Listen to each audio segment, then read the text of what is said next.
महाराज, आज आपण म्हणतो भारत स्वतंत्र झालेला आहे, तरी भारतामध्ये आपण रोज निरनिराळ्या ठिकाणी धर्मांतराच्या बातम्या ऐकतो. आणि आपण जर शिवरायांच्या काळाचा विचार केला तर त्या काळात आपल्या भारत भूमीवरती परकीयांची अतिक्रमणं होत होती, परकीयांची राजसत्ता आपल्या भूमीवरती होती. तर शिवरायांनी धर्मांतर ज्या व्यवस्था करत होत्या, धर्मांतर ज्या होत होती, तर त्याविरोधी शिवरायांचं काही धोरण होतं का त्या काळात? छत्रपती शिवरायांचं धर्मांतरण विरोधी धोरण आज सुद्धा हिंदू समाजाला झेपण्यासारखं नाही.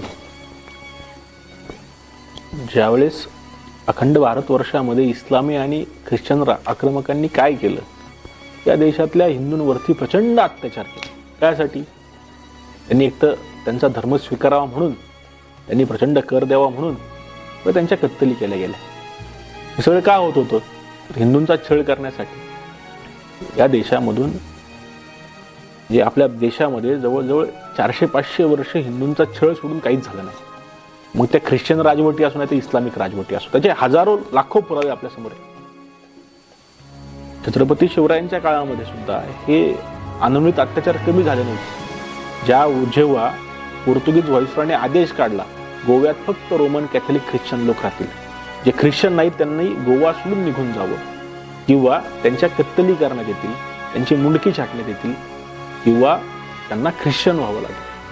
हे तीनच पर्याय त्यांच्या समोर ठेवले. एक तर ख्रिश्चन व्हावं, त्यांनी गोवा सोडून निघून जावं, किंवा त्यांच्या शिरच्छेद करण्यात येतील, मुंडकी छाटण्यात येतील. शिवाजी महाराजांना ही गोव्याच्या पोर्तुगीज व्हाईसरॉयची अन्यायकारी कहाणी कळाली तेव्हा शिवाजी महाराजांनी गोव्यावरती आक्रमण केलं. आणि गोव्यावरती आक्रमण करत असताना ज्या 4 ख्रिश्चन पाद्र्यांच्या, म्हणजे ज्या 4 ख्रिश्चन धर्मगुरूंच्या सांगण्यावरून शिवाजी महाराजांनी किंवा पोर्तुगीज व्हाईसरॉयने हा आदेश काढला होता की गोव्यात फक्त रोमन कॅथलिक ख्रिश्चन लोक राहतील, त्या 4ही पाद्र्यांना शिवाजी महाराजांनी पकडलं. ती बारदेशामध्ये लपून बसले होते. बारदेशावर आक्रमण केलं शिवरायांनी, बारदेश बेचिराग केला. ते 4ही पाद्र्यांना पकडलं, आपल्या समोर गुडघ्यावरती बसवलं. आणि आता त्या 4 पाद्र्यांना शिवाजी महाराज म्हणतात, ते आता तुम्ही माझ्या प्रदेशात आहात. जर गोव्यात राहायचं असेल तर रोमन कॅथलिक ख्रिश्चन व्हावं लागेल ना. आता तुम्ही माझ्या प्रदेशात आहात, तुम्हाला माझा हिंदू धर्म स्वीकारावा लागेल. ते 4ही पाद्री म्हणतात, आम्ही तुझा धर्म स्वीकारू शकत नाही. आपल्यासारखा राजा असता तर म्हटलं असतं, ठीक आहे बाबा, एवढ्याला आंबवलं पण एवढ्या वेळेस तुला माफ करतो, पुढच्या वेळेस करणार नाही. असं काय करू नको बाबा. काय म्हणताय शिवाजी महाराज त्यांना, जर गोव्यात राहायचं असेल तर रोमन कॅथलिक ख्रिश्चन व्हावं लागेल ना. आता तुम्ही माझ्या प्रदेशात आहात, तुम्हाला माझा हिंदू धर्म स्वीकारावा लागेल. हे 4ही पाद्री म्हटले, आम्ही तुझा धर्म स्वीकारू शकत नाही. काय केलं शिवरायांनी, त्याच क्षणाला त्या 4ही पाद्र्यांची मुंडकी छाटली आणि ती मुंडकी गोव्याच्या पोर्तुगीज व्हाईसरॉयला पाठवून दिली. चा इतका प्रचंड परिणाम झाला की गोव्याचा पोर्तुगीज व्हाईसरॉय घाबरला आणि त्याने दिलेला आदेश मागे घेतला.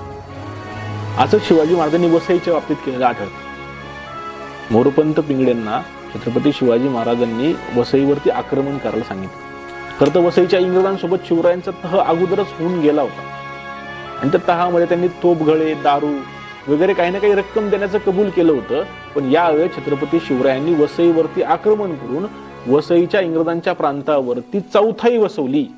उत्पन्नाचा 4था भाग त्यांना मागितला. का बरं मागितला, तर शिवरायांना कळालं होतं की इंग्रज वसईमध्ये असलेल्या हिंदूंवरती ख्रिश्चन व्हावं म्हणून प्रचंड अत्याचार करतात, ते अन्याय करतात, ते त्यांचा छळ करतात, ते त्यांची घरं पेटवतात, ते त्यांच्यावरती प्रचंड कर लादतात ते. आणि त्यामुळं शिवाजी महाराजांनी त्या वसई प्रांतावरती आक्रमण करून चौथाई वसूल केली. का, तर माझ्या प्रजेचं तुम्ही धर्मांतरण करू शकत नाही. मला असं वाटतं छत्रपती शिवाजी महाराज अखंड भारतवर्षामध्ये धर्मांतरण विरोधी भूमिका घेणारे पहिले राजे असतील. माझ्या प्रजेचं धर्मांतरण जर तुम्ही केलं तर तुमची मुंडकी छाटायला सुद्धा मी कमी करणार नाही. आज ज्यावेळेस आपण धर्मांतरण करणाऱ्या या सगळ्या संस्था पाहतो, ही माणसं पाहतो, मी मगाशी म्हटलं तसं शिवाजी महाराज आजच्या काळात सुद्धा झेपणार नाही. तर शिवरायांचा आदर्श जर घ्यायचा ठरला तर ते आजच्या काळातल्या धर्मांतरण करणाऱ्या माणसांना परवडणार नाही. व धर्मांतरण करणारे तेव्हा सुद्धा होते, आज सुद्धा आहेत. छत्रपती शिवराय मात्र धर्मांतरणाला विरोध करण्याचे संस्कार आपल्याला करतात आणि तो संस्कार प्रत्येक हिंदूंनी जपला पाहिजे.